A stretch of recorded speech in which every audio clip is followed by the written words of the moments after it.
Good morning, everybody. This is Diggs. It's another beautiful day out here in the Pacific Northwest, and today we're going to be talking a little bit more about Kuni. Specifically, we're going to be talking about world bosses and information pertaining to them, because I'll tell you guys, there is a lot of misinformation, a lot of misconceptions out there, and we're going to try and tackle some of those, and we're going to try and talk about what you can do in this midst of misinformation and how you can know you're doing the right thing. So let's go ahead and dig in. So you'll notice right now in the background, I do have a video of my fight with Vulcan going. And if you have sharp eyes and if you're looking towards the bottom of the screen, you are going to see what probably many players across multiple servers see, which is don't use fire on Vulcan. It heals him. Reality check, everybody. Fire does not heal Vulcan. It's been tested. We've tested it on our server. It does not heal him. Every single field boss has a natural regen on them. The regen does change from boss to boss, and Vulcan is the first boss where you can really see that regen in action. So a lot of people assume, because Vulcan is their first boss, that something must be healing him. And yes, something is healing him. Regen is healing him. Now, you can use fire on him, you can use your fire familiars. There may be situations where it may even be advantageous for you to set your fire familiar. In my case, I have Might as my most highest awakened and highest leveled fire familiar, and you see him not on my bar right now because I don't want to get yelled at by people in chat screaming to not use fire minions, even though if I had used Might, I would have had more damage here. So there are lots of things going on, lots of swirling misinformation that are going on with all of these bosses. Now, one of the interesting things about these bosses that you do hear a lot is that killing, like your character dying, also heals them. Now, this has been tested. I have not been privy to any of the tests, and I particularly don't need to know the results of these tests, because either way, we're going to talk about this, you just don't want to die to him. But especially when you are doing Gigante, you're going to have situations where you'll notice his health will bump up in large chunks, and people really think that's because when he kills people, he heals from people dying. It might be possible. I don't have the proof to say that he doesn't heal from people dying. What I can say, though, is if people die, there's going to be a lot less damage on the boss, and therefore his regen is going to tick up significantly faster. So it may give the appearance that people dying actually heals him, because when he's killing those characters, his regen essentially is going up, so he's going to recover more HP, and therefore it looks like he's healing when people die. Again, it could be that players dying does heal them. That is a possibility. But either way, it doesn't matter, because the solution to either of those situations is to not die. Now, I understand, coming into a video like this and you're getting told by me, don't die, or basically get good, scrub, as I am dying on screen behind you. I just want to say, I was talking to my mother while I was recording this footage, so y'all, calm down, calm down. Now, there are some other things in field bosses that are pretty important to talk about, besides just the misconceptions that are out there. You do want to get into a party, particularly if you're going for Gigante. If you are going for Gigante, you do want to have a party because you do want to have access to party-wide buffs. You do want to have access to potentially food buffs. Any buffs that your party might give you are going to be very advantageous. Now, I personally am of the mind that you should be prepping feasts and dropping feasts for everyone, especially as we are in this time right now, at least on our server, where we're starting to get Gigante kills. We can't kill all 3 Gigantes at once, but maybe we'll get 1 or 2, and it takes a while. Dropping feasts for people, having people eat those feasts, would make a huge difference in damage contribution and damage. Not only that, eating food would also matter if you are coming into this boss encounter. So make sure that you are buying food. Make sure you're buying the bare minimum. Make sure you're buying coffee. Make sure you're buying bread.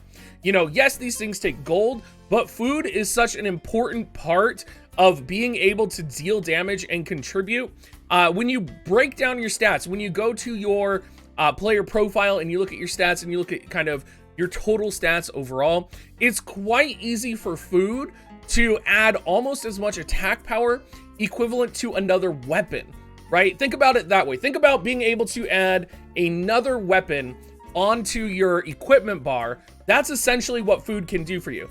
Food effects stack. If you are on Vulcan, for example, this is a great example. Vulcan is an enemy that will one-shot you consistently with his dash attack.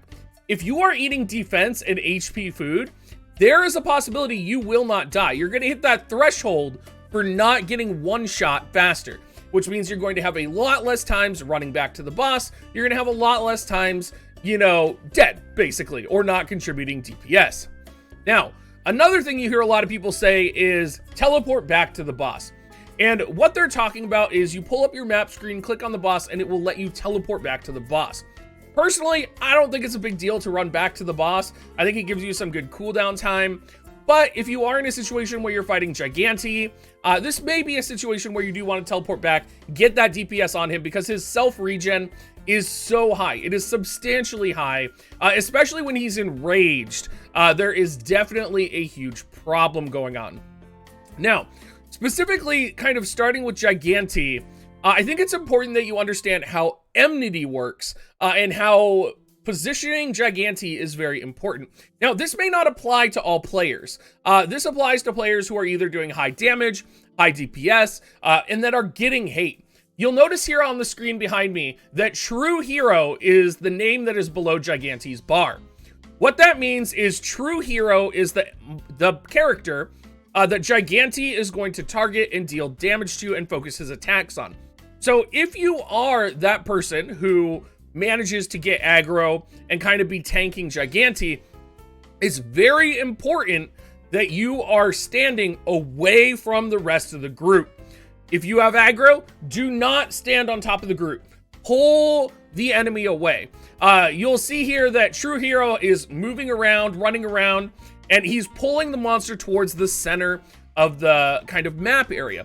That's where you want to fight him. You don't want to fight him on the edges. You may want to position yourself towards the edges so that when he does do his line attack or his cleave attack, he's going to aim it into the cliffs and not at the party members. But whenever you have aggro, myself in particular, especially on Gigante, because yes, contribution is important, but positioning the monster, aiming the monster is more important than all of that.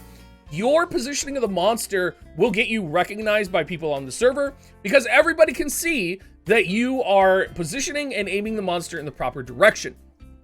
A lot of the times as well, there will be two players that have enmity and he will turn, attack one, and either kill them or his enmity will lower and then he'll retarget you. Instead of charging the boss in that time, reposition yourself to a place away from the rest of the 50 players. Make it so that he is drawn back to the center, that he has a long way to run, so that you can deal damage to him as he's coming towards you without worrying about baiting these abilities. Finally, since we're talking about baiting a little bit, let's talk about the dodge roll, because the dodge roll is very important, and especially if you're melee, it's the only way you will survive on Gigante if you have it up. It is okay to not attack for 2 seconds, so that you can make sure while you're attacking Gigante that you do have the dodge roll up. It is okay, and you'll see me do it here in this clip, to stop everything if your dodge roll is out and just focus on surviving. Focus on making sure your dodge roll is coming back up. Focus on making sure that you're going to be able to have an exit strategy and being aware of your positioning. Don't position yourself near the cliffs because the cliffs have really weird boundaries on them. It's really easy to say, oh, it looks like there's a gap on the cliff.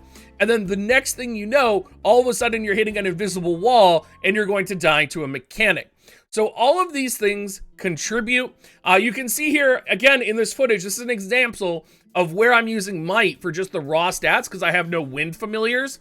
Great example of, you know, someone might yell at me if I had like a water familiar or a fire familiar on here. I just don't care at this point because, you know, I'm going to get 5th in contribution on this boss. And you know, if they want to complain, most of the people at Giganti anyway are higher level players, and so they're more familiar with things. So everybody, thank you so much for watching. I hope this really does help a lot of you guys. I hope this, you know, there's a lot of players frustrated with this out there right now. I see arguing in world chat all the time, and I hope this just helps put to rest kind of all of the divisiveness that is going on. So thank you so much, everybody, and I hope you guys all have a great rest of your day.